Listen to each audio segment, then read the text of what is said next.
प्रभू, पुन्हा एकदा आम्ही तुझ्या सानिध्यामध्ये येऊन स्वतःच आम्ही नम्र करीतो. समोर आम्ही आमची मस्तके लवितो, कारण तू स्वर्गीचा थोर देव आहेस. रात्र स्वर्गामध्ये प्रभू तुझी आराधना चालू आहे. त्या मनाने पाहिलंच प्रभू, मी खऱ्या अर्थाने तुझी आराधना ज्या प्रकारे केली पाहिजे, ज्या प्रकारे आम्ही तुझं स्तवन आणि वंदन केलं पाहिजे. प्रभू, आमच्याच्याने तसं होत नाही. तुझं वचन आम्हाला सांगतं, रोज सकाळी तो की करुणा आम्हावरती नव्याने प्रकट करतोस. आजही प्रभू तुझ्या त्याच करुणेचा अनुभव घेऊन सकाळच्या वेळेस मी नव्याने तुझ्या सानिध्यामध्ये आलो असता.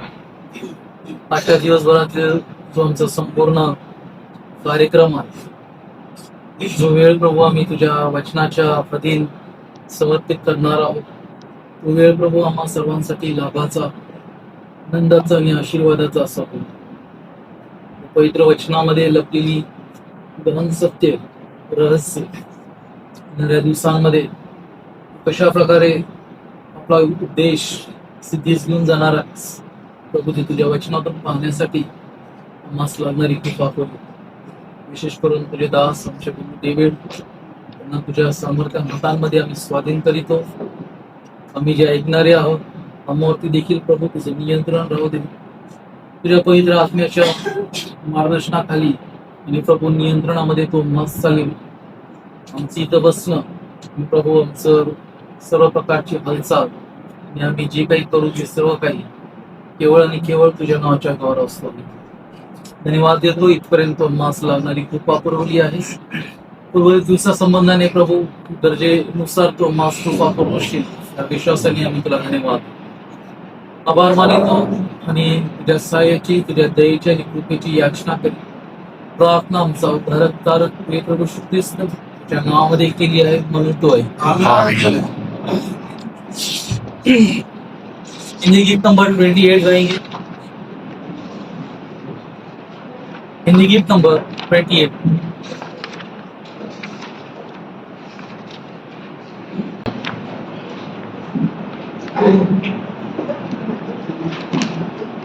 आदि और अंत तू ही है,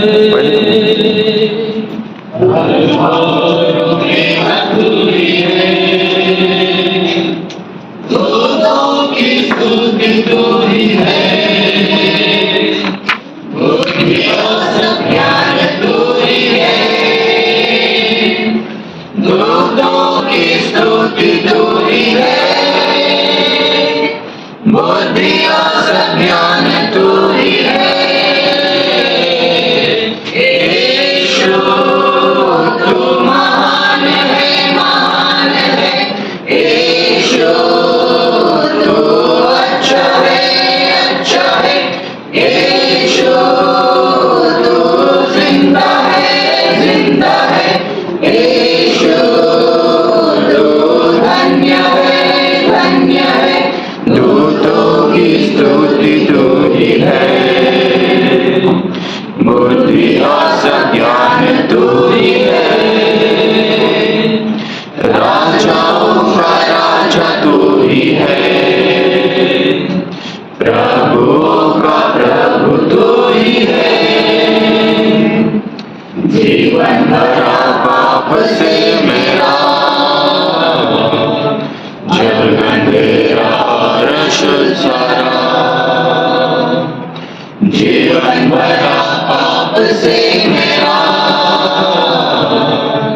जग अंधेरा और अशुद्ध सारा, मेरे पापों से बचाने को मेरे लिए जीवन दिया है, मेरे पापों से बचाने को मेरे लिए जीवन दिया है. यीशु तू महान है, यीशु तू अच्छा है,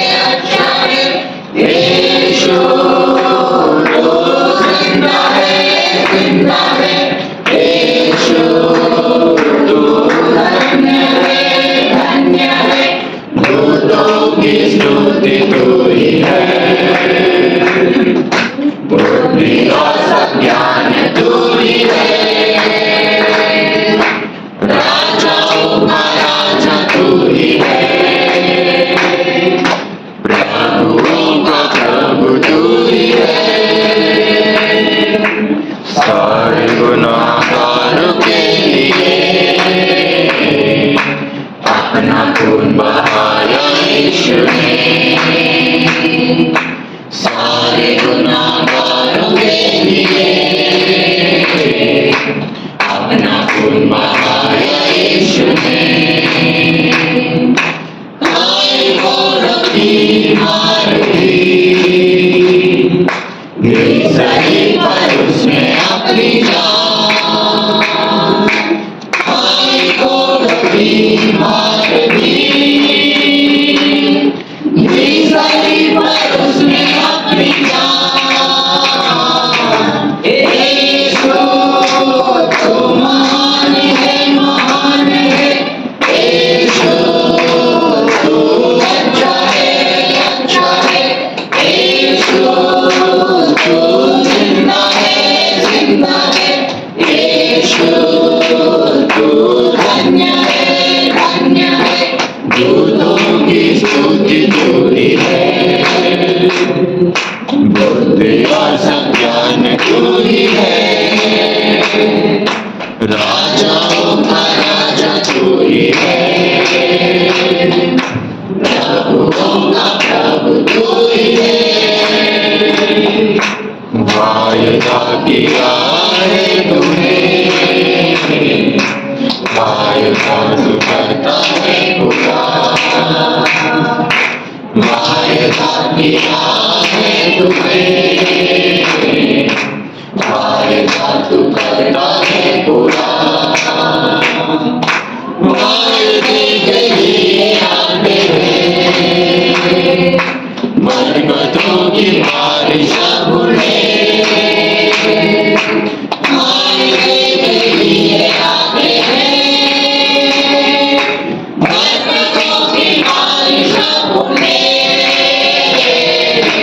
यीशु तू महान है, यीशु तू अच्छा है, यीशु तू जिंदा है, यीशु तू धन्य है, दूतों की स्तुति तू ही है, बुद्धि और सब ज्ञान तू ही है, राजाओं का राजा तू ही है, प्रभुओं का प्रभु तू ही है, न्याय करने आने वाला है, न्याय के साथ राज्य करने को, न्याय करने आने वाला है, न्याय के साथ राज्य करने को, धर्मियों को लेकर न्याय से सिंहासन पर राज करेगा, धर्मियों को लेकर न्याय से सिंहासन पर राज करेगा, यीशु तू महान है, यीशु तू अच्छा है, यीशु तू जिंदा है,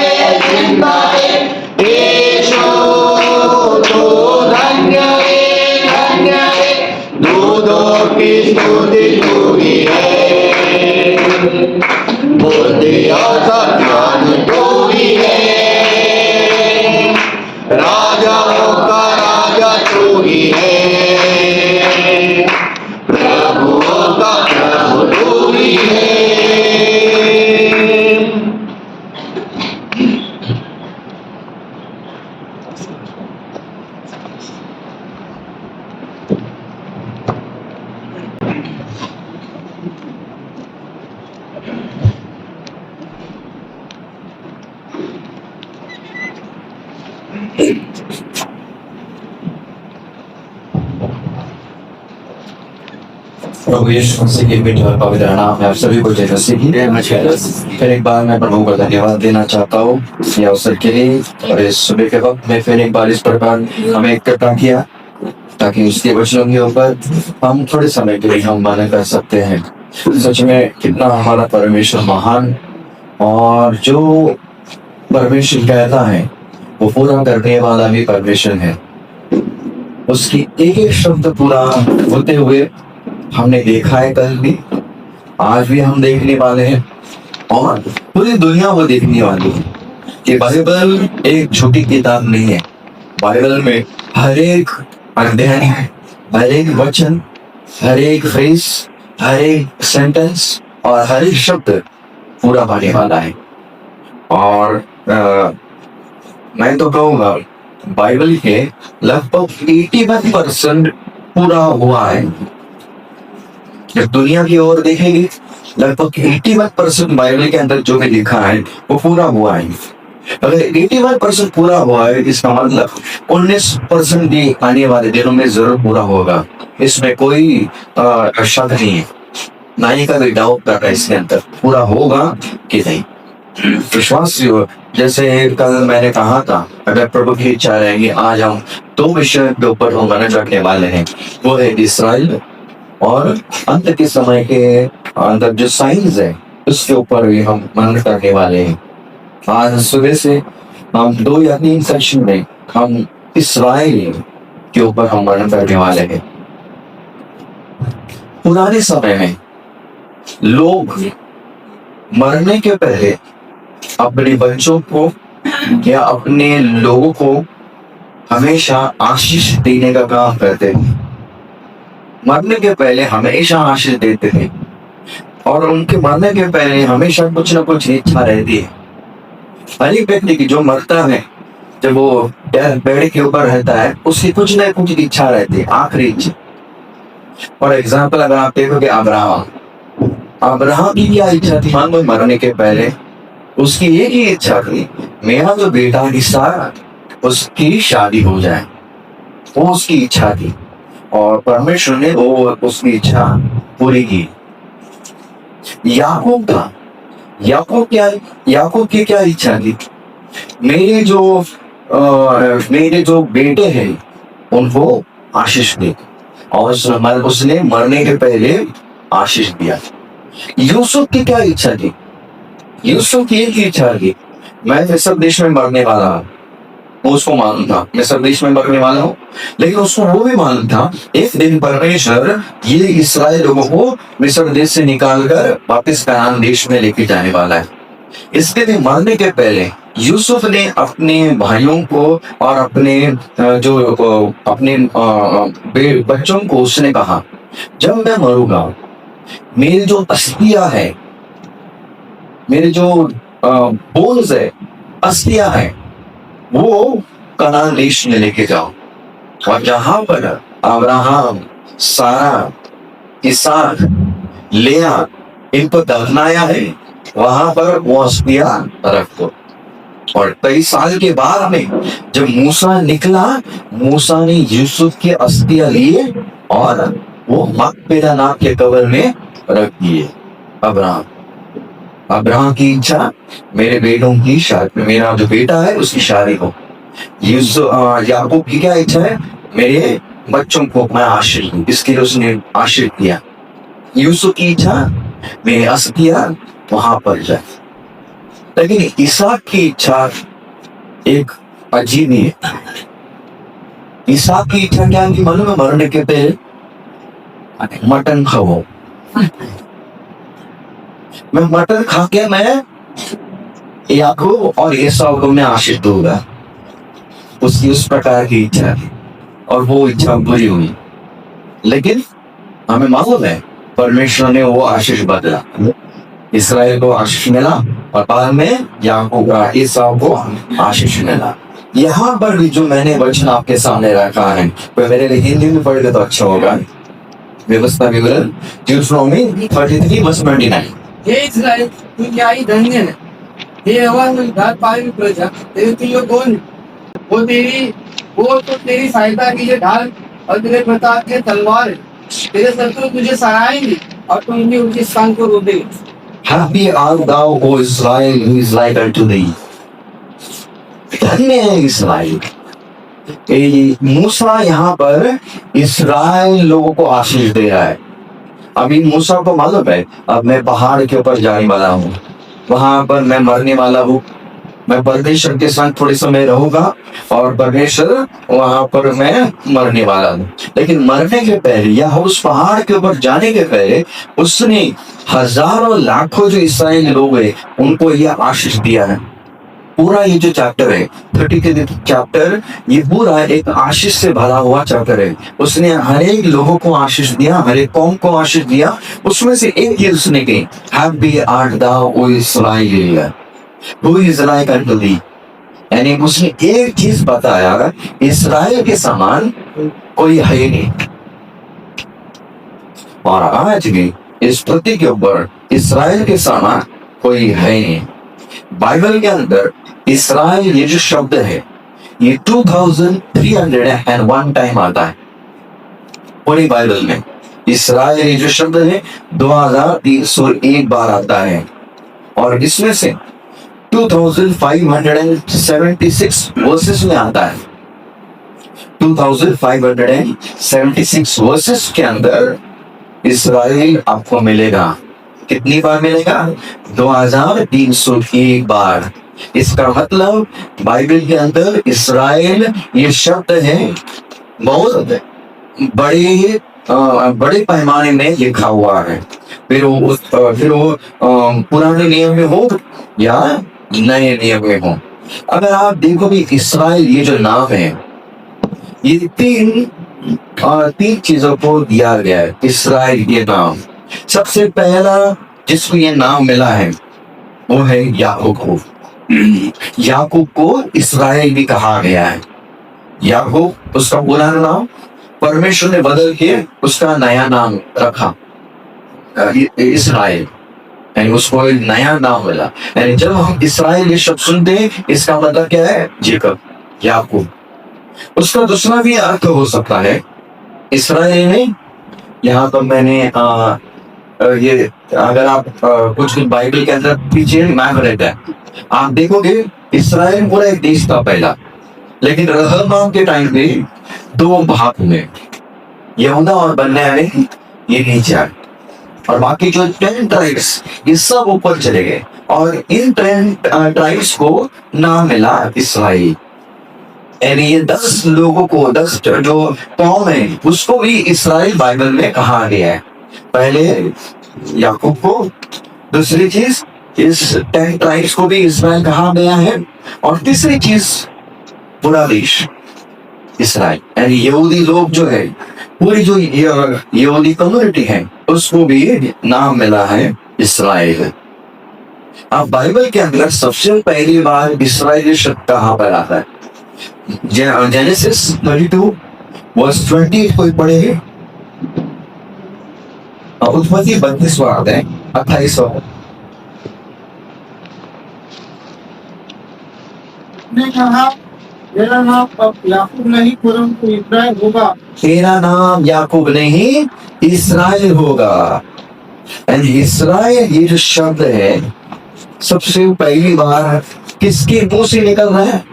परमेश्वर के मुंह से निकला हुआ शब्द है। ये किसी इंसान में दिया हुआ शब्द नहीं है। या नाम कभी कभी नाम कौन देता है? हमारे माँ बाप देता। ऐसे कहते हैं कि मेरे मम्मी डैडी ने डिसाइड किया मेरा नाम डैनियल रखे और उस समय पील पटोले अंकल थे, उनके हाथ में दिए मुझे और अंकल ने प्रार्थना करते करते कहा उसका नाम डेविड है तो डेविड रखा। नाम कभी कभी बदलता है। कई बार मेरे डैडी कहते थे कुछ साल के पहले एक बार अपनी तरफ बाहर गए थे, एकदम पहाड़ के ऊपर चले गए थे, वहां पर मीटिंग थी और एक लड़के को पूछा तेरा नाम क्या है? उस लड़के ने कहा, मराठी में कहा माझा नाम डोंगर। मम्मी डैडी को पूछना इसका नाम डोंगर क्यों रखा? और समझा है कि सामने डोंगर पहाड़ है इसके उसका नाम पहाड़ी रख दिया, फेनेडोंगर। यानी इंसान इस प्रकार का नाम रखते हैं। मगर एक यहूदी जब अपने बच्चों के नाम रखता है ना, तो इस कभी ऐसे उसको जो अच्छा लगेगा या गूगल में सर्च करके वो कभी नहीं करेगा। वो हमेशा किस प्रकार बच्चा पैदा हुआ है और आमने सामने क्या इंसिडेंस है, वातावरण क्या है, वो हिसाब से वो उसका नाम रख देंगे। जैसे कि अब्राहम और सारा ने अपने बेटे का नाम इसहाक रखा। क्यों रखा? मतलब सारा भी हंसी और अब्राहम भी हंसा। उसी प्रकार जब एक छोटे बच्चों को पानी से बाहर निकाला, उसका नाम क्या रखा? मूसा। उस प्रकार यहूदी लोग उस समय नाम रखते थे। जो सिचुएशन या कोई टेस्टिमनी, कोई इंसिडेंस हुआ, उस सब प्रकार नाम रखते थे। यहाँ पर परमेश्वर ने याकूब का नाम रखा, एक नया नाम रखा, वो है इस्राएल। इस्राएल यानी इस्राएल ये शब्द है ना, गॉड्स ब्रेथ, परमेश्वर का सांस है। जब हम बोलते हैं ना, क्या आता है बाहर? हवा आती है, वो ब्रेथ आता है बाहर, यानी ये परमेश्वर की ब्रेथ है। जब परमेश्वर ने मिट्टी का पुतला बनाया, तब परमेश्वर ने क्या किया मालूम है? परमेश्वर ने अपनी सांस उस पर दिया, यानी इंसान को उठाया, जीवधारी मनुष्य बनाया। उसके लिए परमेश्वर ने अपनी सांस फूकी और वो जीवधारी प्राणी बनाया। इसी प्रकार जैसे इंसान को परमेश्वर ने जीवधारी प्राणी बनाया, उसी प्रकार इस्राएल भी कौन है मालूम है? इस्राएल कैसे क्रिएट हुआ है? By God's breath. इस्राएल को कैसे बनाया? परमेश्वर ने अपनी सांस से बनाया। इसके लिए हम मराठी बोले, हिंदी बोले, इंग्लिश बोले, जितने सारे इस पृथ्वी के ऊपर लैंग्वेज है, हम मुंह से बोलते हैं, मगर इस पृथ्वी के ऊपर एक ही ऐसी लैंग्वेज आपको मिलेगी, वो है हिब्रू। हिब्रू के लिए मुंह की जरूरत नहीं रहती है। 95% हिब्रू बोलने के लिए सांस की जरूरत रहेगी। परंतु हिब्रू लैंग्वेज जो भी आता है ना, हमें इतना हिब्रू लैंग्वेज कुछ नहीं मान। लेकिन अगर आप भजन संहिता 119 पढ़ोगे, वहां पर लिखा है आले, गामेल, ये सब हिब्रू वर्ड्स है। हिब्रू वर्ड्स है, जैसे कि ABCD, वैसे 22 लेटर्स है हिब्रू के।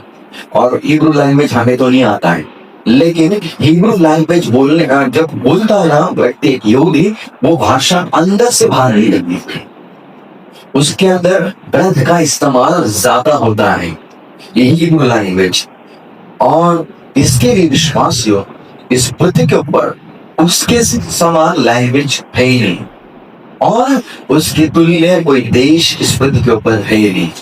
और जो कई साल के पहले मूसा ने कहा था कि तेरे समान कोई देश नहीं, धन्य तो हैप्पी आर दाओ, उस प्रकार आज भी इस पूरे पृथ्वी के ऊपर इस्राएल के समान कोई देश है नहीं।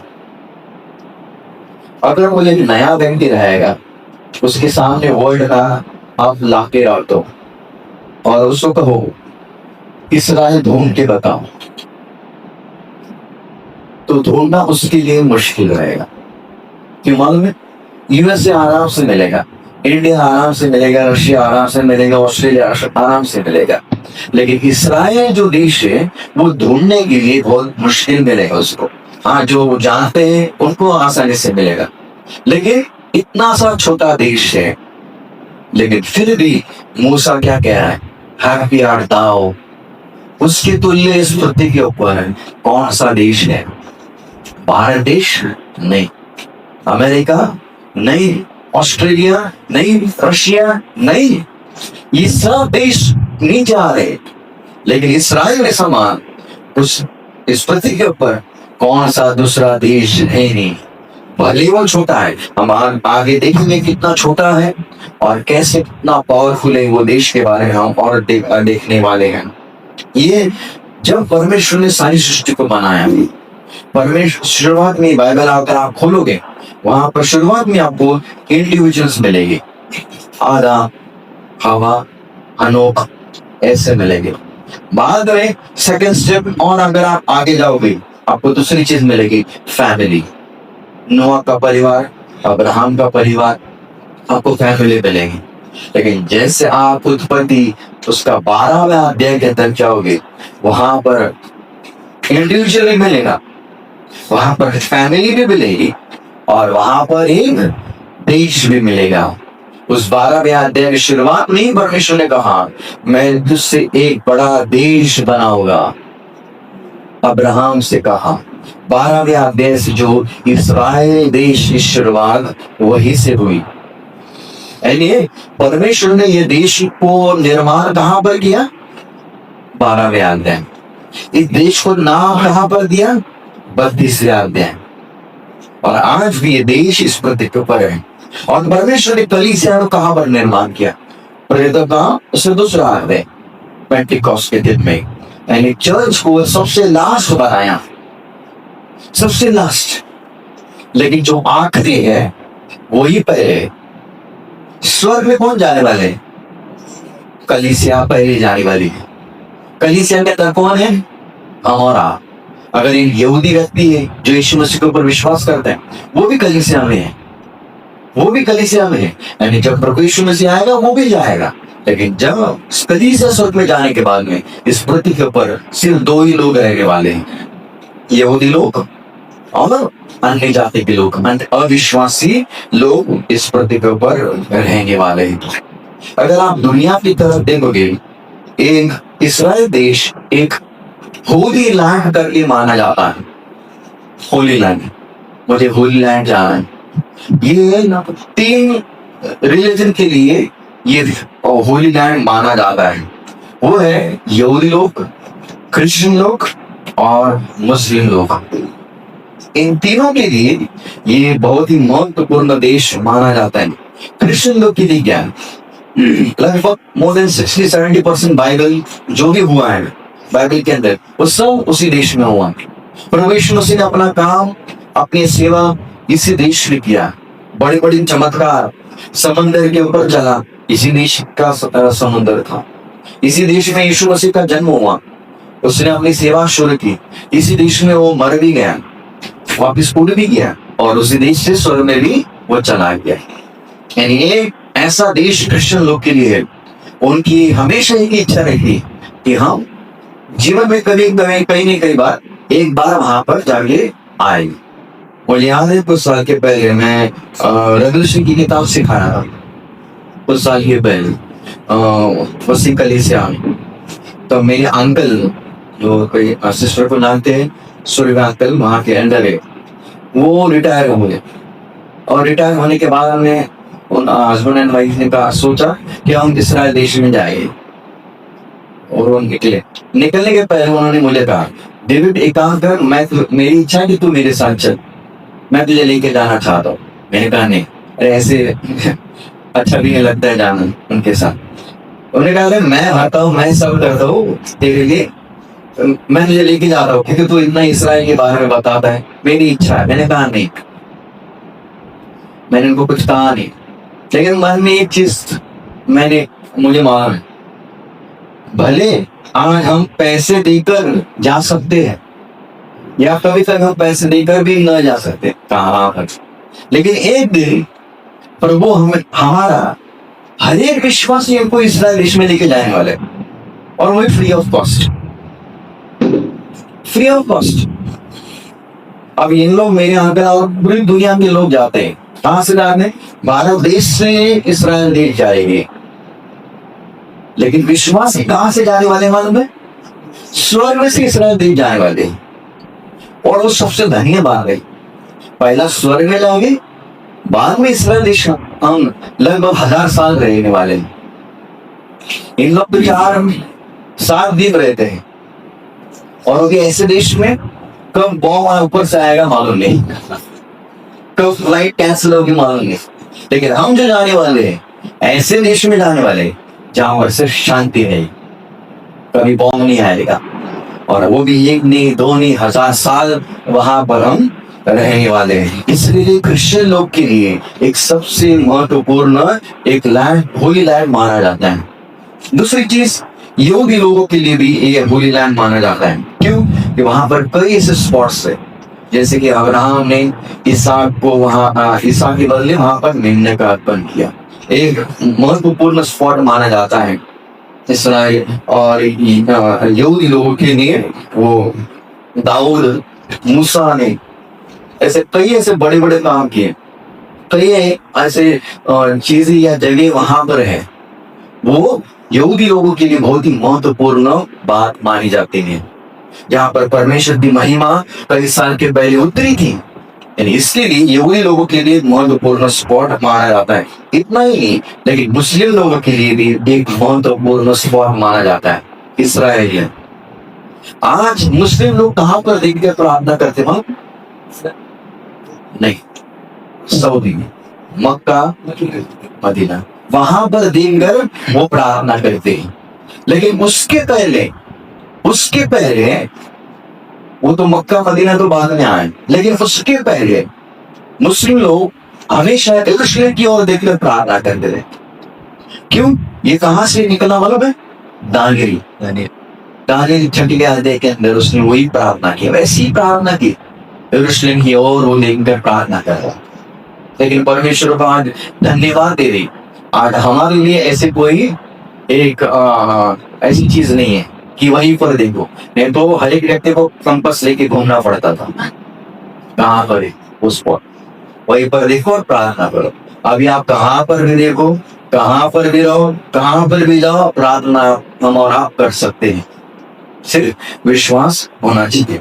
लेकिन ये जो मुस्लिम लोग के लिए एक महत्वपूर्ण स्पॉट भी वहां पर है, उनके लिए सबसे पहला जो महत्वपूर्ण स्पॉट है सऊदी में, वो है मक्का, दूसरा मदीना है। लेकिन उसके बाद में एक तीसरा जो महत्वपूर्ण स्पॉट माना जाता है, वो है यरूशलेम के अंदर डोम ऑफ रॉक की जगह है।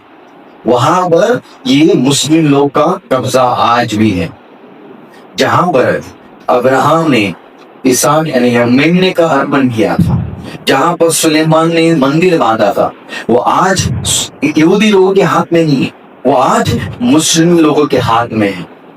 और इसके लिए ये जो स्पॉट है, ये उन लोग मानते हैं कि उसी जगह से, हम बाद में देखने वाले, मोहम्मद जो पैगंबर उनका था, उसी जगह से वो स्वर्ग में गया, उसके घोड़े के ऊपर बैठकर।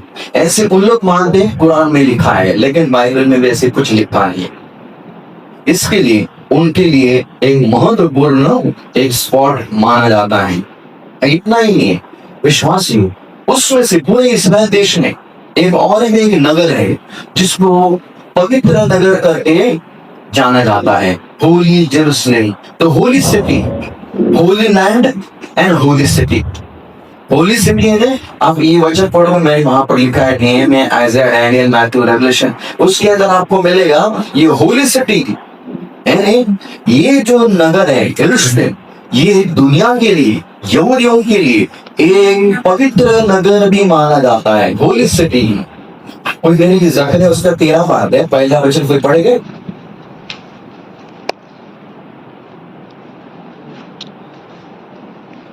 समय दाऊद के घराने और यरूशलेम के निवासियों के लिए पाप और मलिनता होने से निमित्त एक बहता हुआ तोता फटेगा। हाँ, वहां पर लिखा है। आज अगर आप देखोगे इसका नाम क्या है, यरूशलेम का होली सिटी, लेकिन एक्चुअली देखा जाए तो होली नहीं है, पवित्रता वहां पर है। रोज बॉम्ब गिर रहे हैं, रोज लड़ाई झगड़ा वहां पर हो रहा है, होली नहीं है। लेकिन बाइबल के अनुसार एक दिन ये होली सिटी बनने वाली है, जब यीशु मसीह इस नगर में आएगा और अपना राज्य स्थापन करने वाला है। तब इसके लिए विश्वास कियो, इस्राएल देश एक महत्वपूर्ण देश इस पृथ्वी के ऊपर माना जाता है। और पूरा देश में अगर आप देखोगे, सबसे वाइज मैन, बाइबल के अंदर ज्ञानी मनुष्य कई लोग थे, है ना, सबसे वाइज मैन, उसमें से सबसे पहला व्यक्ति कौन था मालूम है? सुलेमान तो बाद में। एक सबसे पहला वाइसेस्ट मैन कौन मालूम है? आदम। क्योंकि उसको परमेश्वर ने बनाया, परमेश्वर ने बनाया। और दूसरी चीज परमेश्वर ने उसको किया, क्या कहा? जा तू जानवरों के नाम दे दे।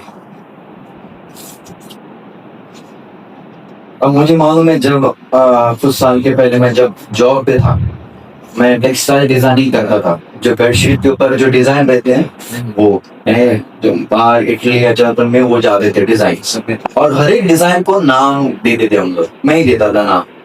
चलो कुछ भी, जैसे कि यहाँ पर इस घर को नाम किला दिया है, मेरी विला, और ऐसे नाम दिया था देते, वो डिजाइन को भी नाम दे देते। और कम से कम 3-4 साल में 15-20 हजार से भी ज्यादा नाम मुझे देने पड़े। बहुत कठिन था। बाइबल में से भी नाम देता था, कोई दूसरे भी नाम देता था, लेकिन बहुत ही कठिन था।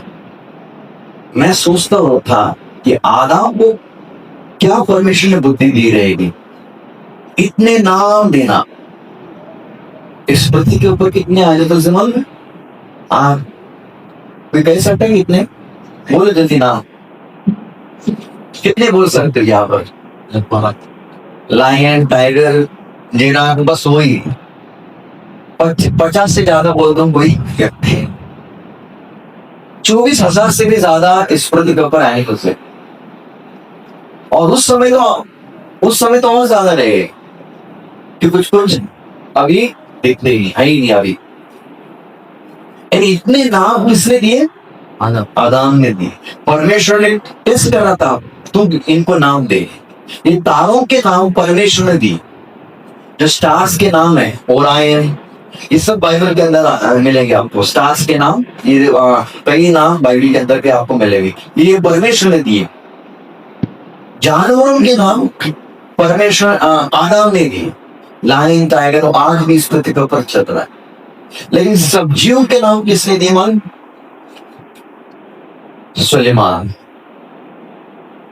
सुलेमान ने दिए। वो भी एक बुद्धिमान व्यक्ति था। परमेश्वर ने उसको बुद्धि और सामर्थ्य दिया था। जो टैबरनेकल, जो अभी परसों हम देखने वाले हैं, इसको किसने बनाया था? वहां पर लिखा है, अगर आप निर्गम उसका 31 दें, 2 से 6 बनोगे ना, मूसा ने तो दिया था आइडिया, मैप परमेश्वर ने दिया था। लेकिन दो प्रकार के बिल्डर वहां पर, उनके नाम है बसालेल और अहलियाब। ये 2 जन को परमेश्वर ने बुद्धि दी थी। गॉड गिव देम विजडम, ये बनाने के लिए। ये जो हम देखने वाले हैं ना परसों, वो सिर्फ एक स्ट्रक्चर है। वो शायद मशीन से या मैथ में रहेगा, लेकिन जो उस समय बनाया था ना, वो एग्जैक्टली 9 महीने बनाने के लिए लगा उनके लिए टैबरनेकल।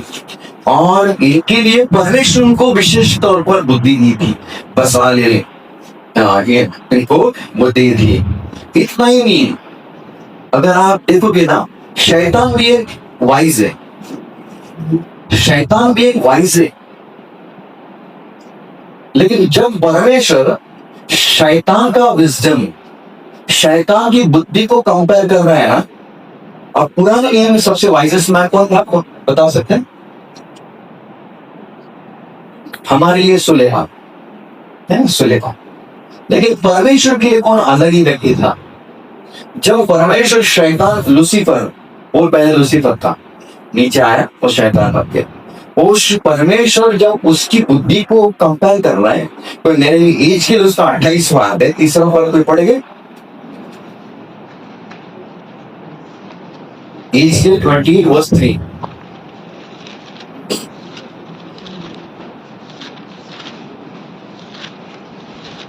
तो याद आ गया कि अधिक बुद्धिमान तो है, कोई भेद उससे छिपा ना हो। परमेश्वर शैतान की बुद्धि को किसके साथ कंपेयर कर रहा है? दानियल के साथ।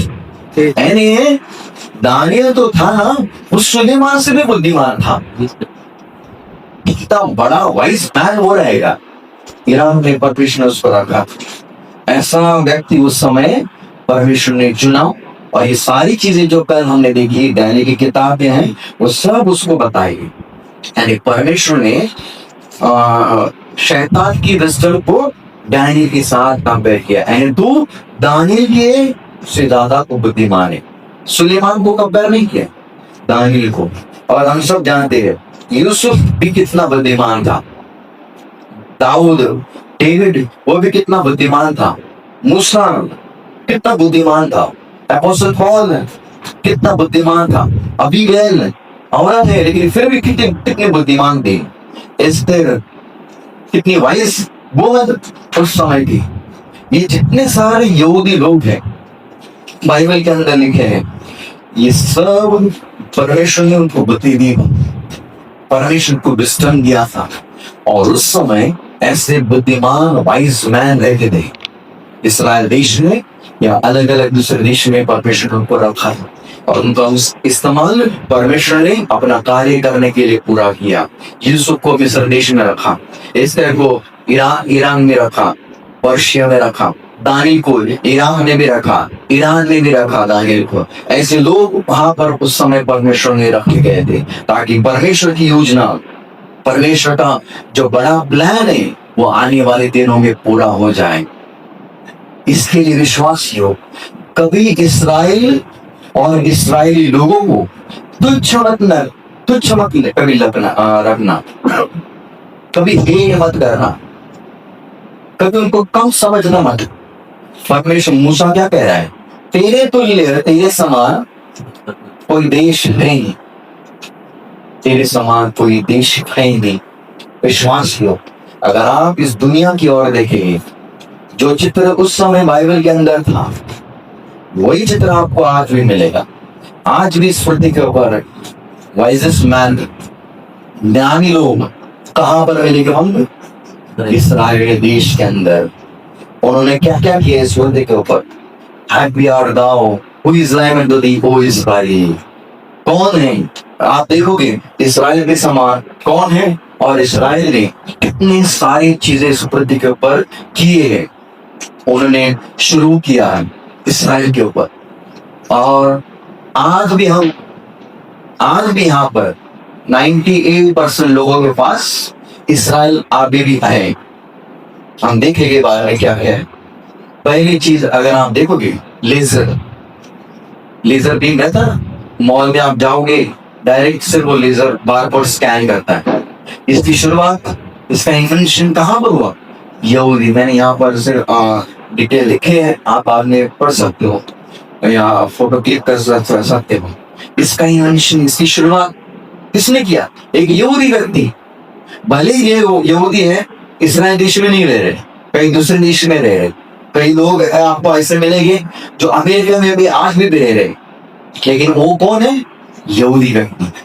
और इनके द्वारा इस पृथ्वी के ऊपर बहुत बड़े बड़े महत्वपूर्ण चीजें इस पृथ्वी के ऊपर बाहर निकले हैं। ऐसे कि लेजर, ये इस्राएल के द्वारा है। पेसमेकर, भले हार्ट कमजोर हो जाए, आज भी कितने लोग आज जीवित हैं, क्यों मालूम है? पेसमेकर के कारण। और इसकी शुरुआत, इसका इन्वेंशन किसने किया? एक यहूदी व्यक्ति ने, यहूदी ऑर्गेनाइज ने किया। ऐसे परमेश्वर ने उनको बुद्धि दी है।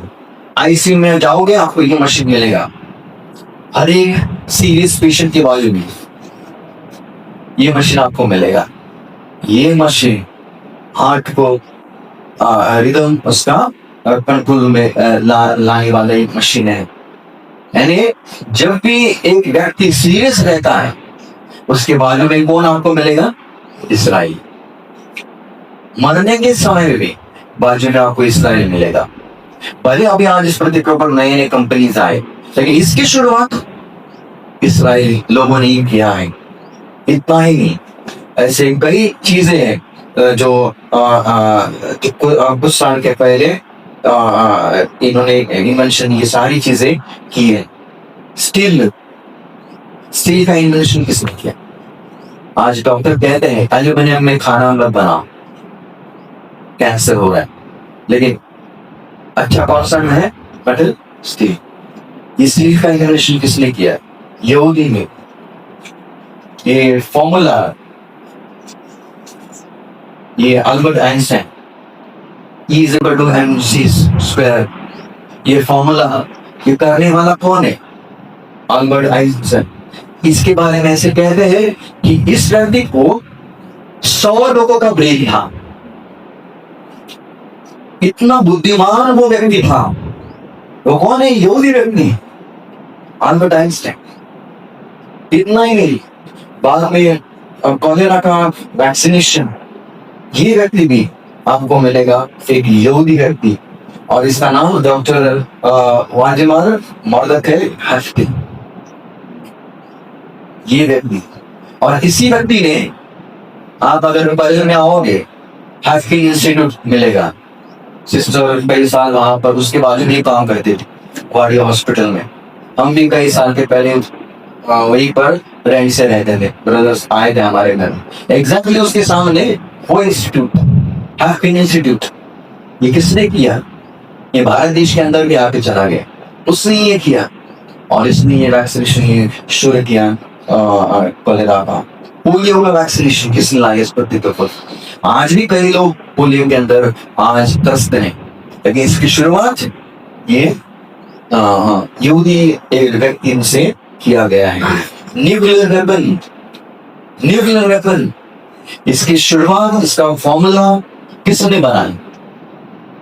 पहला न्यूक्लियर वेपन हमको मालूम है, अमेरिका ने नागासाकी और हिरोशिमा में डाला। उसके बारे में हम कल देखने वाले हैं, प्रभु की इच्छा रहेगी तो। लेकिन इसका जो फॉर्मूला है, उसके पीछे जो मेहनत है, ये सब यहूदी व्यक्तियों की मेहनत है। और आज भी इस पृथ्वी के ऊपर कई ऐसे न्यूक्लियर वेपन है रशिया के पास। कल अगर हम देखेंगे कि सारा बॉम्ब जो है, उसके बारे में भी हम देखने वाले हैं। भारत देश के अंदर भी जो बॉम्ब है, न्यूक्लियर वेपन है, उसके बारे में भी हम देखने वाले हैं। सबसे फेवरेट पूरी दुनिया में छोटे बच्चों का टेडी बेयर। आज तो हजारों कंपनी आपको मिलेगी, लेकिन इसकी शुरुआत किसने की? यही यहूदी हस्बैंड एंड वाइफ ने किया है, जो इस्राएल देश में से ये आया है। सेकंड फेवरेट छोटे बच्चों का बार्बी डॉल, पूरी दुनिया में फेमस है। इसकी शुरुआत कहां से हुआ है? कहां से निकला है? इसी देश से, इस्राएल देश से।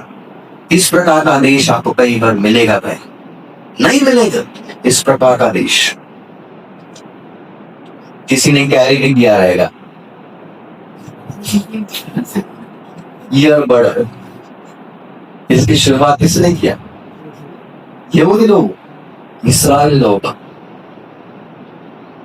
माउस हर एक के घर में रहता है, इसकी शुरुआत भी इस्राएली लोगों ने किया है। वीडियो गेम्स, जिसके अंदर हजारों और लाखों बच्चे अटके हुए थे, वही खेलते रहते हैं, और वो है वीडियो गेम्स। उसकी शुरुआत भी इस्राएली यहूदी लोगों ने किया है।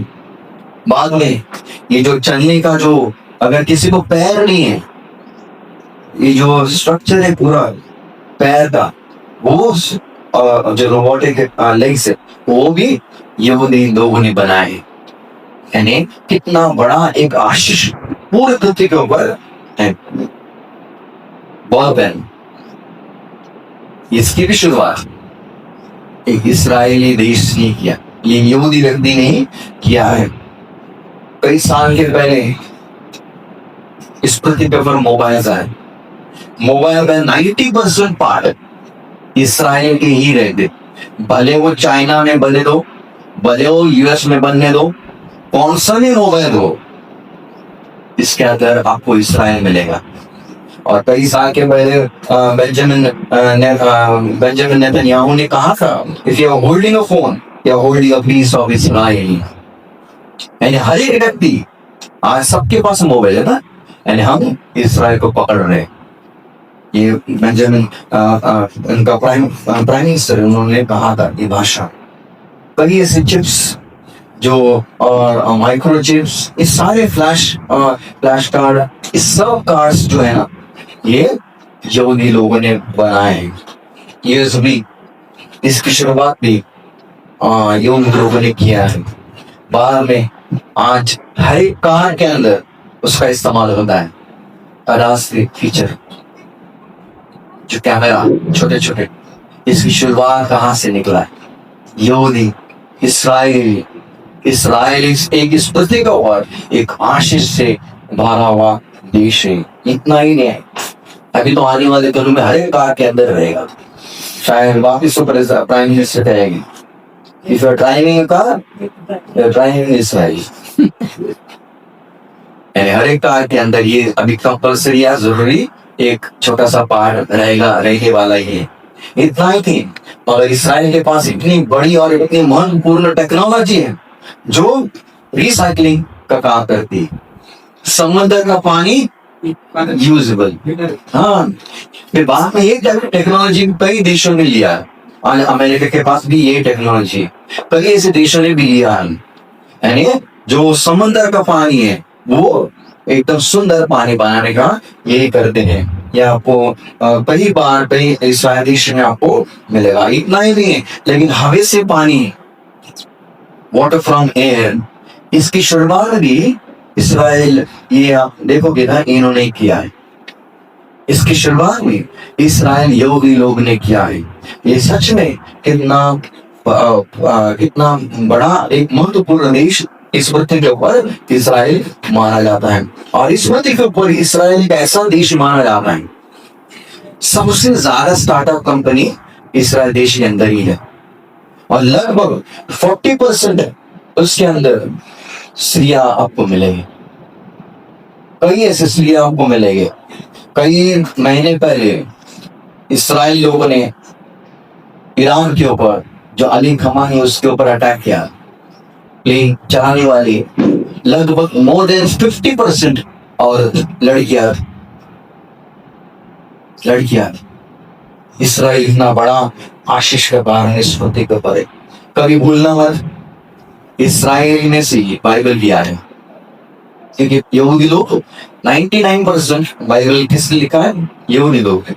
सिर्फ नबूकदनेस्सर राजा वो था, बाद में नीति वचन उसका 31 चैप्टर वो एक औरत ने लिखा। ऐसे कुछ अध्याय, कुछ चीजें आपको अन्य जाति से मिलेगी, लेकिन बाहर में 99% आपको यहूदी है। नहीं, बाइबल भी आप जो आप पकड़ते हो वो यहूदी से आया है। इतना ही नहीं, आप बड़े बड़े लोग जिस पृथ्वी के ऊपर आज उन्होंने राज करके रखा है, और अमीर लोग, मिलियनर्स, बिलियनर्स इस पृथ्वी के ऊपर, जिनको शायद हम देखते हैं, रोज देखते हैं, जिनका इस्तेमाल हम करते, सब करते, वो कौन है मालूम है? Mark Zuckerberg. कौन है? फेसबुक, गूगल, ये सब, ये कौन है? भले वो यूएस में है, लेकिन कौन है मालूम है? यहूदी, एक जू है। अब उसने एक बटन दबाया, बंद किया तो क्या होगा? फेसबुक, गूगल बंद हुआ तो क्या होगा? पूरी दुनिया का कंट्रोल यहूदी देश के ऊपर है। आप देखो, ये मिलियनर कितना बड़ा कॉर्पोरेट व्यक्ति है, इसको सब देखते हैं रोज टीवी के ऊपर। ये व्यक्ति एक यहूदी व्यक्ति है। ये सब अमेरिका के सबसे टॉप बड़े बड़े बिजनेसमैन इस पृथ्वी के ऊपर फिलहाल जाने रहते हैं। ये व्यक्ति भी आपको देखने को मिलेगा। डेल इसका को फाउंडर, ये व्यक्ति भी एक यहूदी व्यक्ति इस पृथ्वी के ऊपर अभी भी है। जो कार्ल लैंडस्टाइनर, ये भी व्यक्ति जिसने ब्लड का टाइप जो बनाया था, पॉजिटिव फिर नेगेटिव, ऐसे उस सब में उसके पीछे है। जो आयरन डोम इसराइल का एक बड़ा शस्त्र है, बड़ा वेपन है, ये व्यक्ति बनाने वाला व्यक्ति है, डैनी वुड। ये यहूदी है, और ये जो मशीन है ये एक उनके लिए एक सिक्योरिटी गार्ड का काम करती है। इसराइल देश के अंदर जितने सारे हवा ऊपर से अटैक आते हैं, रॉकेट्स आते हैं, बचाने का काम ये मशीन करती है, ये वेपन करता है। यहाँ से ये भी रॉकेट छोड़ता है और वो ऊपर के ऊपर ही उसे फोड़ देता है, आयरन डोम। ये फिर बाद में कई लोगों ने, कई देशों ने यहाँ से लिया है, जैसे कि अमेरिका और दूसरे रशिया और दूसरे देशों ने भी ये लिया है। ये सारे उनके पीछे। बाद में डेविड स्लिंग, ये भी एक बड़ा उनका मिसाइल है, वो वही काम करते हैं, वही सिस्टम, एक छोटा और एक बड़ा। इसके लिए विश्वास ये शायद इसराइल को ना मालूम है, पूरी दुनिया का एक इंजन है। ट्रेन के अंदर सबसे मेन का चीज कौन सी रहती है? इंजन। बोगी तो है लेकिन इंजन मेन है। पूरे ट्रेन के जितने सारे जो बोगीज है उसको खींचने का काम करती है। उसी प्रकार इसराइल देश एक ऐसा देश है, पूरी दुनिया को आगे लेके जा रहे हैं वो, पूरी दुनिया को, और उसकी तुल्य कोई दूसरा देश नहीं, कोई दूसरा देश है नहीं। इसके लिए कोई एक वचन, आखिरी वचन कोई पढ़ेंगे? 2 Samuel 7:23।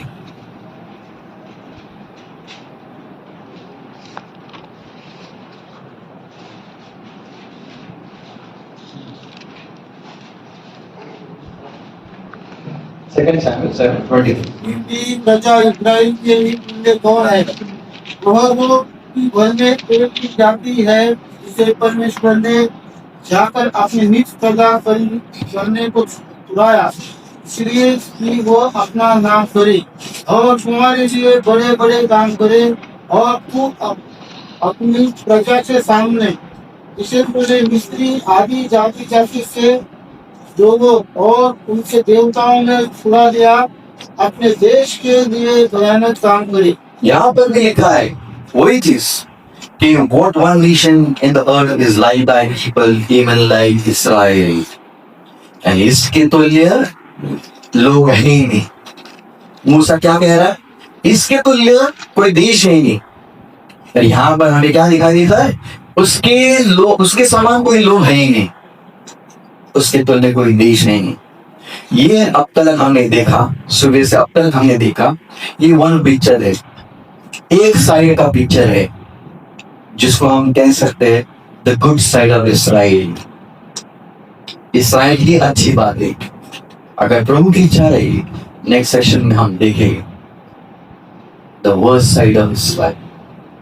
भयंकर इसराइल को हम हमारे सामने रखने वाले हैं।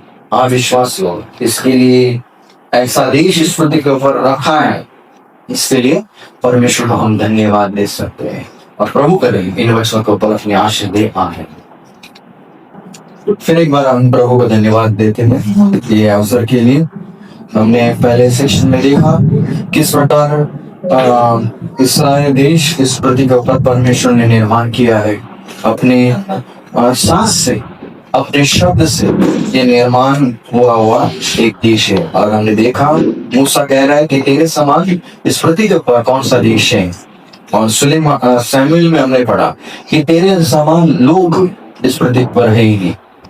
यानी देश भी एक अलग है और उनके लोग भी एक अलग है। और मैंने जो बताया अभी, इसराइल ने जो किया वो इन्वेंशंस, वो 5% भी नहीं है। कुछ ही सिलेक्टेड मैंने इन्वेंशन बताया आपके सामने, बाकी इस पृथ्वी के ऊपर हजारों इन्वेंशंस इसराइली और यहूदी लोग ने इस पृथ्वी के ऊपर किए हैं। ये जो साइड है जो हमने देखा वो एक गुड साइड हमने देखा, एक अच्छी बाजू इसराइल की हमने देखी है। लेकिन अगर प्रभु की इच्छा रहेगी अभी हम एक जो अपोजिट साइड देखेंगे, अपोजिट साइड। अब ये इसराइल आज इस पर किस प्रकार का देश है उसके लिए कोई मैंने ले जाएगा, उसका तीसरा अर्थ है और 2 और 3 कोई पढ़ेगी उसका तीसरा अर्थ है 2 और 3। और परमेश्वर के दूत ने एक कटीली झाड़ी के बीच आखिरी लोग में उसको दर्शन दिया और उसने दृष्टि उठाकर देखा कि झाड़ी जल रही है पर भस्म नहीं होती। तब मूसा ने कहा, मैं उधर जाकर बड़े आश्चर्य को देखूंगा कि वो झाड़ी क्यों नहीं जल पाई। हम सबको मालूम ही है मूसा वहां पर अपने भेड़ बकरियां चरा रहा था और अचानक उसने ऊपर देखा, उसकी नजर एक पेड़ के ऊपर चली गई। एक पेड़ को आग लगी हुई है, वो जल तो रहा है लेकिन ये भस्म नहीं हो रहा है। तो मूसा ने कहा ये आश्चर्य है। मैं यहाँ पर क्या लिखा है हिंदी में ब्रदर? मैं 3। तब मूसा ने कहा, मैं उधर जाकर बड़े आश्चर्य को देखूंगा। हाँ, इंग्लिश में लिखा है I will now turn aside, मुड़कर मैं ये देखूंगा। मुड़ कर देखूंगा। अब ये चीज क्या है मालूम है? एक पेड़ है, आग तो है, जल तो रहा है, लेकिन भस्म नहीं हो रहा है। परमेश्वर ने मूसा को ये पेड़ दिखाया। ये पेड़ किसका चित्र दिखाया था मालूम है? इस्राएल देश, इस्राएल देश का चित्र दिखाई देता है। जब मूसा यहाँ पर था उसका एज 80 साल का था। 80 साल का था। और उस वहां पर यानी मिस्र देश में क्या हो रहा था? इस्राएल लोग फारो के गुलाम बनकर रहे थे। उन लोग जल रहे थे, उन लोग दुखी थे, कष्ट में थे, बर्डन में थे, they were burning, यातना में थे, दुख भोग रहे थे उस मानस से। परमेश्वर ने मूसा को इस्राएल की जो प्रेजेंट सिचुएशन है उस समय उसने देखा और उस समय मूसा ने एक निश्चय किया, I will now turn aside, मैं मुड़ूंगा, मैं वहां पर जाऊंगा, मैं वहां पर जाऊंगा। I will now turn aside. वो वहां पर चला गया और वहां पर उसने देखा ये जलता हुआ पेड़, लेकिन ये पेड़ भस्म नहीं हो रहा था। क्यों नहीं हो रहा था कोई बताइए? हाँ? क्यों भस्म नहीं हो रहा था? कि वहां पर मूसा ने इसके लिए नहीं, वहां पर कौन था मालूम है? परमेश्वर की उपस्थिति वहां पर थी। बिकॉज ऑफ गॉड्स प्रेजेंस ये जो पेड़ है ना, ये भस्म उस समय नहीं हो रहा था मूसा की वजह से नहीं, ना ही कोई जानवर की वजह से, लेकिन परमेश्वर की वजह से। एक अद्भुत दृश्य है। इन्हें क्या लिखा है? आश्चर्य, आश्चर्य, एक आश्चर्य, एक अद्भुत है। और सच में अगर आप देखोगे ना, आज भी इस पृथ्वी के ऊपर इस्राएल देश चल रहा है, लेकिन भस्म नहीं हो रहा है। एक आश्चर्य है। क्यों? क्यों? क्योंकि परमेश्वर है। इसके लिए वहां पर लिखा है वजह से था, इस्राएल का रक्षक वो सोता नहीं, वो सोता नहीं, न सोने वाला परमेश्वर इस्राएल का रक्षक है। हाँ विश्वास किया, ये बड़ा दृश्य था, एक अद्भुत दृश्य था। लेकिन एक चीज मैं यहाँ पर बताना चाहता हूँ मूसा के बारे में। मूसा ने क्या कहा? I will now turn aside, मैं मुड़ूंगा। कुछ आश्चर्य चीजें देखने के लिए हमें मुड़ना जरूरी है, हमें टर्न होना बहुत जरूरी है। कि शैतान हमेशा दो चीज करेगा, हमें वो बिजी करेगा और हमें वो बर्डन भी कर देगा। हमेशा बिजी कौन करता मालूम है? शैतान। और आज इस पृथ्वी के ऊपर शैतान ने पूरी दुनिया को बिजी करके रखा है पैसा कमाने के लिए। आज इंसान बिजी है, मॉर्निंग शिफ्ट करता है, आफ्टरनून शिफ्ट भी कर रहा है, पैसा कमा रहा है, पूरे दिन भर बिजी। ड्यूटी देखो 9 to 5 वो बंद हुआ, 9 to 9, 9 to 10, 9 to 11 चल रहा है इस पृथ्वी के ऊपर। बिजी, इंसान को टाइम ही नहीं है। मंडे टू सैटरडे, मंडे भी है, संडे भी है, काम काम काम। पूरी दुनिया आज काम में जा रही है, व्यस्त हो रहा है, बिजी। इसके पीछे किसका हाथ है मालूम है? शैतान का। शैतान का हाथ इस पृथ्वी के ऊपर है। इसके लिए अगर आप देखोगे ना, याकूब क्या कह रहे मालूम है? लाबान को मैंने कितने साल काम किए? 14 साल तेरी सेवा की और बाद में और 7 साल, टोटल 21 ईयर्स। दिन और रात वो मेहनत करता, उसके लिए समय नहीं है, व्यस्त समय नहीं है परमेश्वर के लिए। He was busy और बर्डन काम लाबान ने डबल करके रखा था उसका। इस्राएल लोगों के ऊपर वो वही था, बिजी। फारो ने क्या किया था? और बर्डन, डबल काम। ईटी में तुम लाओ, जो लाना है वो सब ढूंढ कर तुम लाओ। यानी बिजी भी वही करने वाला है और हमारे ऊपर बोझ डालने वाला भी शैतान है। Busy, BUSY, being others attends yoga. आज इंसान वही स्थिति पे है इंसान। महात्मा भी कैसे थे? बिजी, टाइम ही नहीं उसको।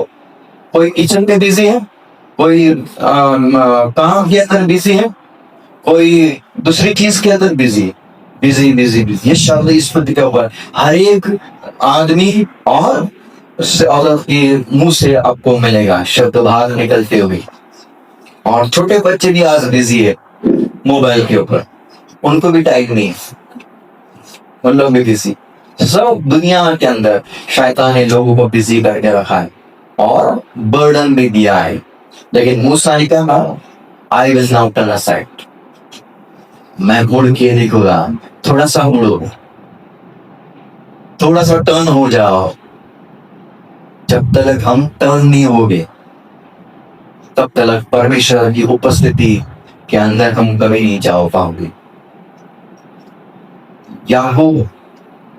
याकूब ने लाबान को छोड़ा, अपना काम छोड़ा, सब कुछ छोड़ा और अकेला आया, अपने बच्चों और औरत को आगे भेज दिया और वो पीछे रहा।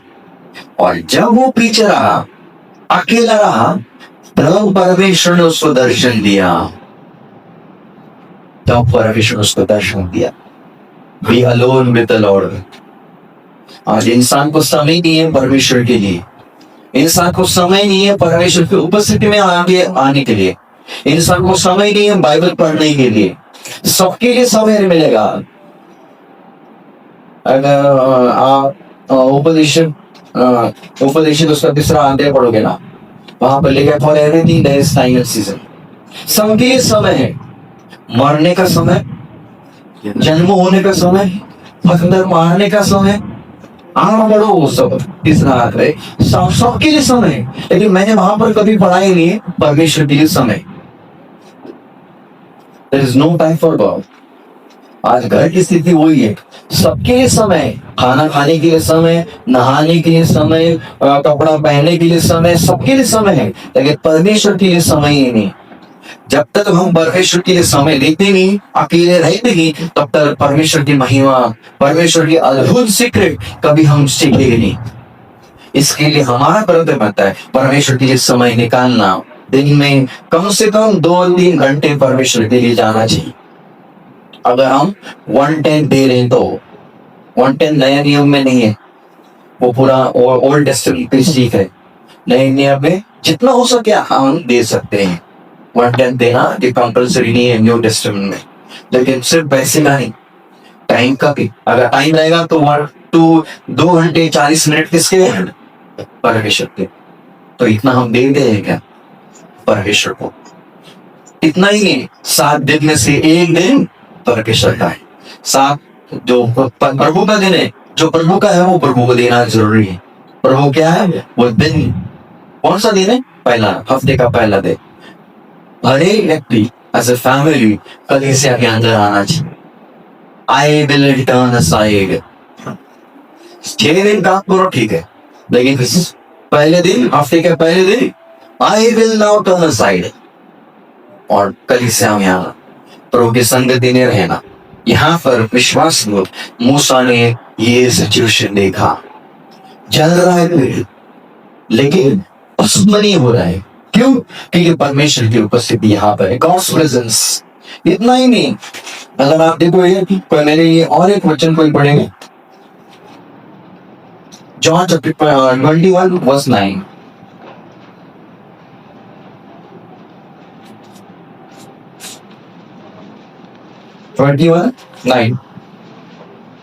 जब वो किनारे पर उतरे तो उन्होंने कोहरे की आग और उस पर मछली रखी हुई और रोटी देखी। हाँ, वहां पर जब सुबह का दिन था, यीशु मसीह पुनरुत्थान होकर उठा है और ये जो चेले रात भर मछली पकड़ने के लिए चले गए थे और उन लोग जब किनारे पे आए उन्होंने क्या देखा? एक मछली देखी। ये मछली कहाँ पर है? उस आग के ऊपर। आग के ऊपर है मछली। हमें किसका चित्र दिखाई देता है? मछली 2 चीज का चित्र दिखाई देता है। सबसे पहला कलीसिया, चर्च। चर्च बाजू में क्या है? रोटी है। रोटी हमें किसका चित्र दिखाई देता है? ब्रेड के, यीशु मसीह का। क्राइस्ट एंड हिज चर्च दोनों एक साथ हैं, दोनों एक साथ यहाँ पर है। हमने अभी सुबह सुबह कई लोगों ने ब्रेड खाया हुआ है ना, ब्रेड खा। पूरी दुनिया में ब्रेड को काटते हैं। ब्रेड अगर आपको मिलेगा कभी कभी हम काट के खाते है ना, लेकिन इस्राइल देश ऐसा एक देश है जहां पर कभी ब्रेड काटेंगे नहीं, ब्रेड को तोड़ते हैं, ब्रेक। और वही सिस्टम यीशु मसीह ने फॉलो किया, और वही चीज पहले से करते हैं भी हम फॉलो करते हैं, काटते ही हम तोड़ते हैं। पूरी दुनिया में काटना आपको मिलेगा, लेकिन यहाँ पर ब्रेड भी है और एक मछली भी है। लेकिन मछलियां कहाँ पर देखोगे? बस आग के ऊपर। आज चर्च भी कहाँ पर है मालूम है? आज आग के ऊपर। पिछले 2000 साल से कलीसिया कितने दुख से जा रही है, कितना क्रूसिफिक्शन उसके ऊपर है। कब आज है कलीसिया, कल उस कलीसिया का क्या होगा पता नहीं। कितने सारे रोज चर्चेस के ऊपर अटैक हो रहे, ये सब चित्र दिखाई देते हैं आग के ऊपर। इस्राएल आग, यहाँ पर ये चर्च आग, यानी दोनों चीजें। पुरानी नियम में वो पेड़ जलता हुआ, यहाँ पर मछली आग के ऊपर रखी गई, दोनों आग आग आग दिखाई देती है। आज भी पिछले 2000 साल से कलीसिया आज आग के ऊपर रखी गई है। लेकिन प्रभु का वचन क्या कहता है? यहाँ उसका 10वां अध्याय 27, 28 और 29।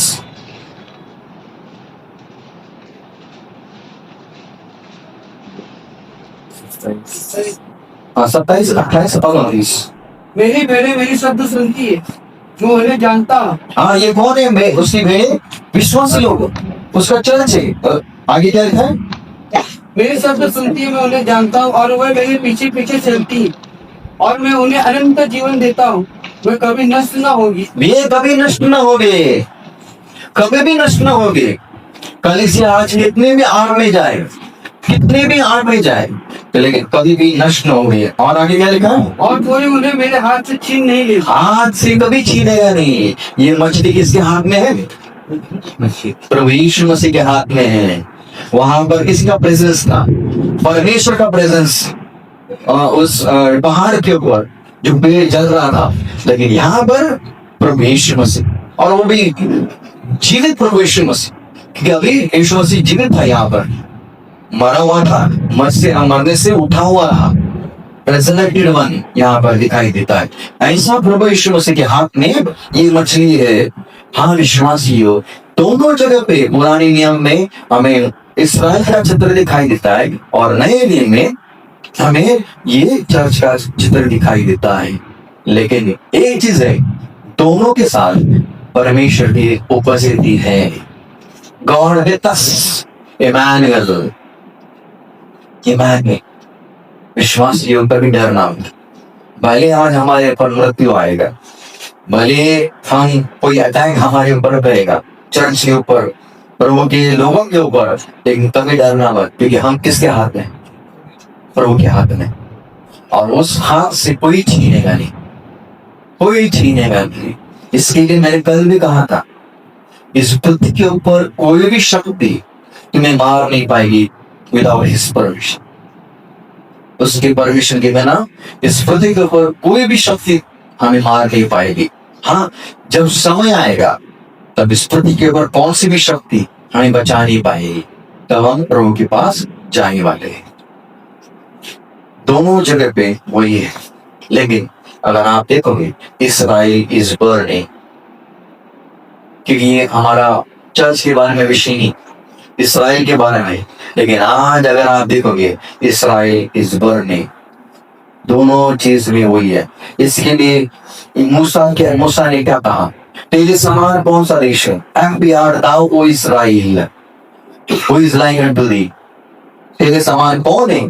लेकिन आज अगर आप देखोगे, जैसे कलीसिया पिछले 2000 साल से चल रही है, कभी भूलना मत, पिछले 4000 साल से इस्राएल देश भी चल रहा है, जल रहा है और जल रहा है, जल रहा है, जल रहा है, जल रहा है।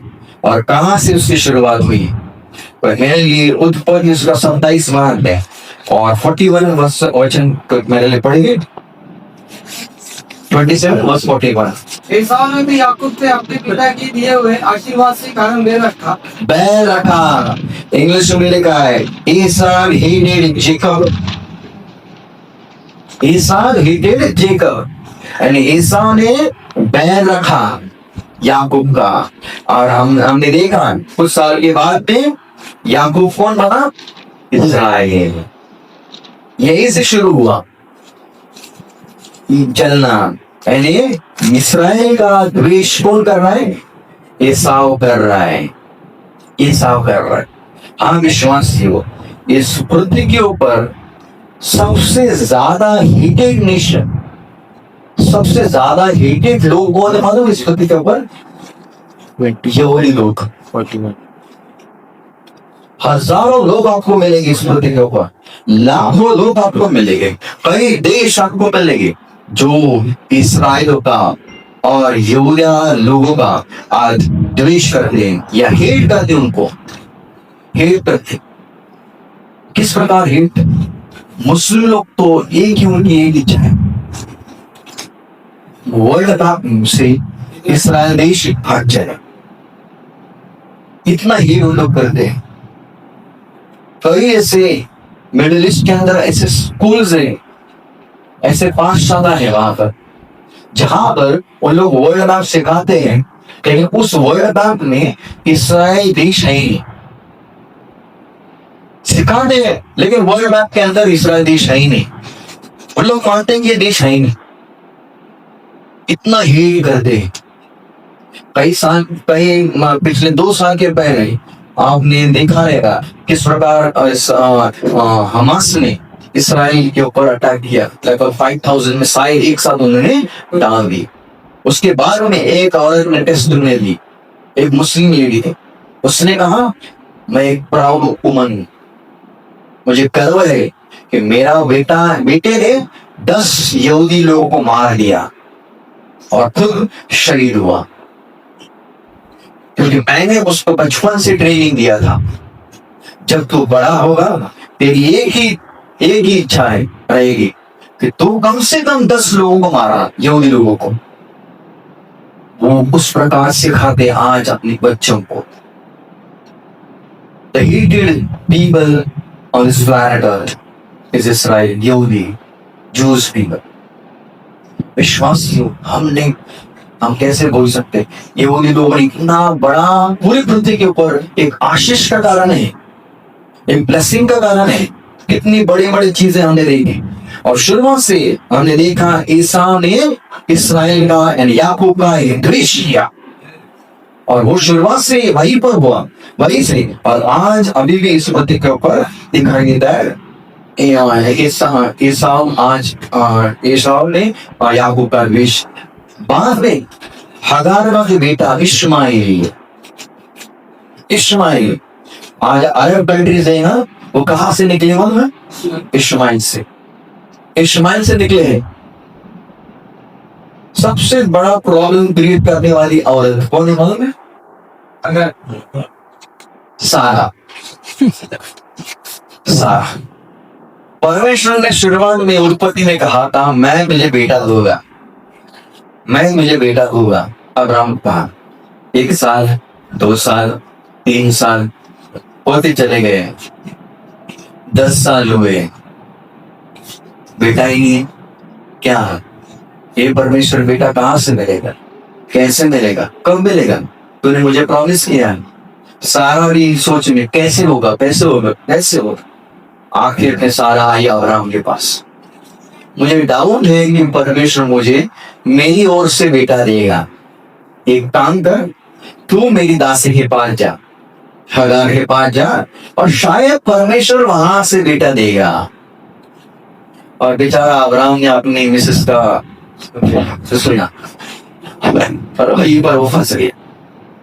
वो 10 साल रुकी, सारा 10 साल रुकी और 4 साल रुक नहीं पाई। अगर 4 साल वो रोकती थी ना और, तो इस पृथ्वी के ऊपर इस्माइल कभी नहीं रहता था। कौन रहता था? इसहाक ही रहता था। लेकिन वो रुकी, इसके कारण इस्माइल इस पृथ्वी के ऊपर आया।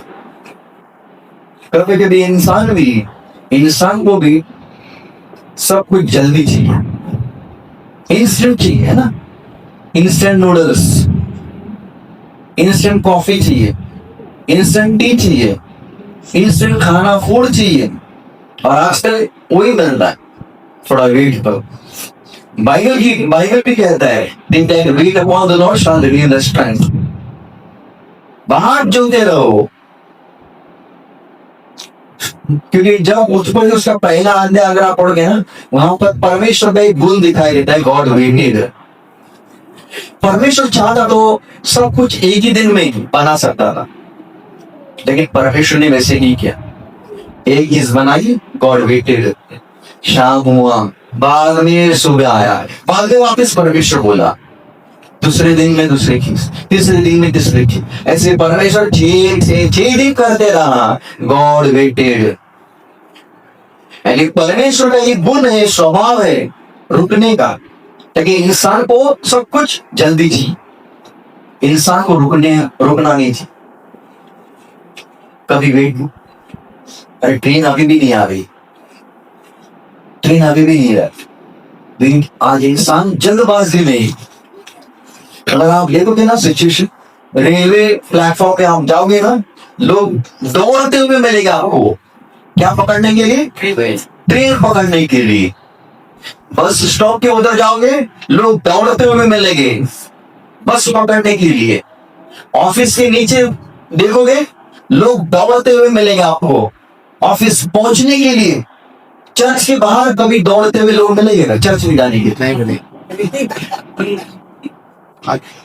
वही एक ही जगह ताली मिलेंगे चर्च में। कब मालूम है? छूटने के बाद। चर्च के लिए जाने के लिए इंसान कचरे के समान जाता है, और खत्म होने के बाद में कीड़ी के समान बाहर आ रहा है। अगर 9 का चर्च रहेगा तो 9 के पहले वहां पर प्रेजेंट होना बहुत जरूरी है। हम पर भी भूल जाते हैं कि हम अगर 9 के पहले जाएंगे ना, हमें पहली प्रार्थना का एक्सपीरियंस, अनुभव भी मिलेगा, पहला प्रार्थना सुनने को भी मिलेगा हमें। इंसान को वेट करना पसंद नहीं है। यहाँ पर परमेश्वर का शुरुआत में वेट करना, और वही चीज सारा ने गलती की, और गलती का परिणाम आज भी इस पृथ्वी के ऊपर हमें दिखाई देता है। अरब उसके ऊपर अटैक कर रहे। कौन है? भाई है, भाई है लोग, लेकिन फिर भी आज लड़ाई झगड़ा। भाई एक साथ नहीं रह पाएंगे। जो बाइबल में लिखा है वही हम देख रहे हैं। बहन भाई नहीं देख रह पाएंगे। यीशु मसीह के भाई भी वैसे थे, यीशु मसीह को भी छोड़ा है। पहले तो उनका रिलेशनशिप ठीक ही नहीं था, लेकिन यीशु मसीह उठने के बाद में सब उनका सच्चा परिवर्तन हुआ। याकूब यूहन्ना लोग सब बदले, लेकिन पहले ठीक रहते भाई और बहन। हाँ विश्वासी, इसके लिए अगर आप देखोगे सारा के वजह से इतना बड़ा प्रॉब्लम इस पृथ्वी के ऊपर आए। एसाव उसको हेट कर रहा है, इस्माइल उसको हेट कर रहा है, याकूब को, इस इस्राएल को, और वही चीज आज भी इस पृथ्वी के ऊपर हमें दिखाई दे रही है। और सच में इस्राएल देश एक ऐसा देश है जो चलते आ रहा है पिछले 4000 साल से वो चलते आ रहा है। वही चीज आपको देखेगी। इजिप्ट ने कितना तकलीफ इस्राएल लोगों को दिया, मिस्र देश ने, कल हमने देखा पहला राज्य कौन सा था? मिस्र देश। उन्होंने इस्राएल लोगों को कितनी तकलीफ दी। निर्गम उसका पहला अध्याय 10वें वचन के अंदर आपको मिलेगा। निर्गम 1:10 में क्या लिखा है?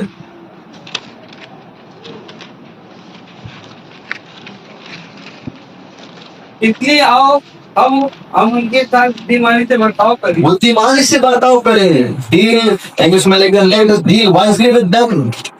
और आगे जाएगा कहीं ऐसा ना हो कि जब वो बहुत बढ़ जाए और यदि संग्राम का समय आ पड़े तो हमारे मेलों से मिलकर हमसे लड़े और इस देश से निकाल दें। हाँ, उनको डर था इसराइल लोग हमसे लड़ेंगे शायद और बढ़ेंगे और हमें निकाल दे। इसके लिए क्या किया उन्होंने, इसराइल को ही अपना गुलाम बना के रखा और आखिर में 400 साल मिस्री लोग ने इसराइल को सताया, 400 साल गुलाम करके रखा। इतना ही नहीं है, अगर आप जाओगे अमालेकी लोगों ने भी इसराइल को कितनी तकलीफ दी। निर्गम उसका 17वां अध्याय 16वां पद में क्या लिखा है? एक्सोडस 17:16। और उसने कहा शपथ खाइए कि यहोवा अमालेकियों से पीढ़ी तक लड़ाई करता रहे। हाँ, यह हुआ अमालेकी से पीढ़ी तक लड़ाई करते रहा। ये अमालेकी लोग भी हमेशा बीच में हमेशा आते थे इसराइल लोगों के बीच में, और उनका नाश हमेशा देखते रहे। आपको यहाँ पर दिखेगा ईसा उसका हेट कर रहा था। बाद में इजिप्शियन ने भी उनको तकलीफ दिया। बाद में अमालेकी लोग ने उनको तकलीफ दिया। बाद में हमने देखा, कल भी देखा हमने, बैबलोन के लोगों ने भी इस यहूदी लोगों को कितनी तकलीफ दी, कितना नाश किया। कैसे नबूकदनेस्सर राजा ने इनको पकड़ के वहां पर लाया, धन दौलत सब चुरा के उनका लाया। यानी इतने तकलीफ से ये लोग सब चले गए। बाद में एस्तर की किताब में हामान का भी वही उद्देश्य था कि जितने सारे 127 जो प्रांत है उसमें से जितने सारे यहूदी लोग हैं उन सबका विनाश करे। ये हामान की एक इच्छा थी और उसने वो पूरी करने के लिए पूरी कसर लगाई, लेकिन वो प्लान हुआ ही नहीं आगे। विश्वास की हो, इतना ही नहीं है। बाद में जैसे हम न्यू टेस्टामेंट में आएंगे आपको समझ में आएगा कि वहां पर यीशु मसीह के जीवन में भी जॉन चैप्टर 15 वर्स 25 में क्या लिखा है? यहाँ 15-25।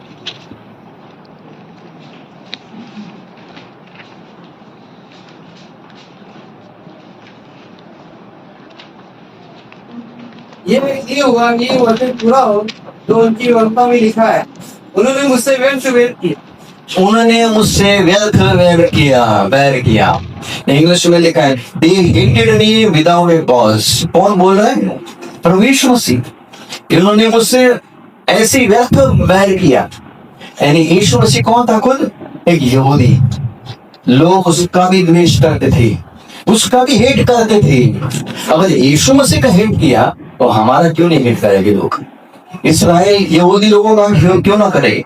लेकिन पूरे इतिहास में बैबलोन हो, मिस्र देश हो, आशेरा हो, अमालेकी हो, हमान हो, कोई भी हो, सब उन लोग हेट करते आ रहे हैं। और आज भी या कई साल के पहले भी अगर आप एक्ट्स 8:3 में क्या लिखा है? Praise the Lord 8:3।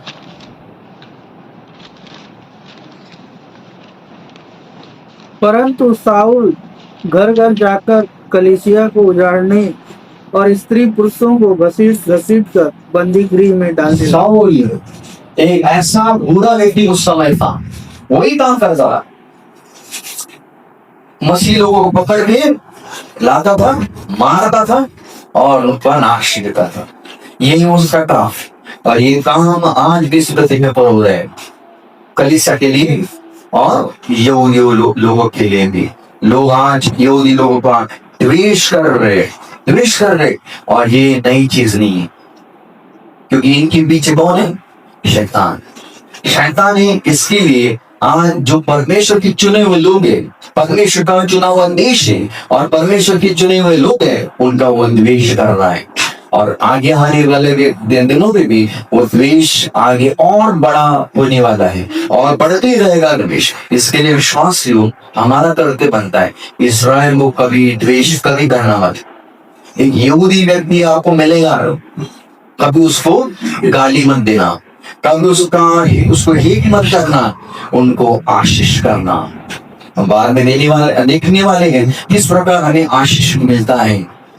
और क्या हमारी जिम्मेदारी इस पृथ्वी के ऊपर है? इस्राएल लोग के प्रति और इस्राएल देश के प्रति और यरूशलेम के प्रति मैं यहीं पर रुकना चाहता हूँ, क्योंकि इसके बाद में और चीज मैं रखना चाहता हूँ, थोड़ा सा वो लॉन्ग है, इसके लिए मैं बीच में रुकूंगा नहीं। इसके लिए उसके हमने अभी भी देखा था, कल भी देखा था, AD 70 साल में जनरल टाइटस ने कितनी भयानक रीति से इसराइल के ऊपर, यरूशलेम के ऊपर अटैक किया। बाद में फ्रांस, स्पेन के अंदर कई ऐसे कत्ल यहूदी लोगों के हो गया इतिहास में। यहूदी लोग की पत्थर फ्रांस में या स्पेन में पहले के जमाने में हो गए। और आगे आने वाले दिनों में यहाँ पर एडोल्फ हिटलर के बारे में थोड़ा सा मैं ट्रेस करना चाहता हूँ नेक्स्ट सेक्शन में। तो उसके बारे में भी हम देखने वाले किस प्रकार एक उस समय ऐसा व्यक्ति था जिसने यहूदी लोगों का द्वेष किया, और आखिर में जो द्वेष कर दे उनकी स्थिति क्या होगी वो भी हम देखने वाले। प्रभु करेगा इन वचनों के ऊपर अपनी आशीष दे। आमीन।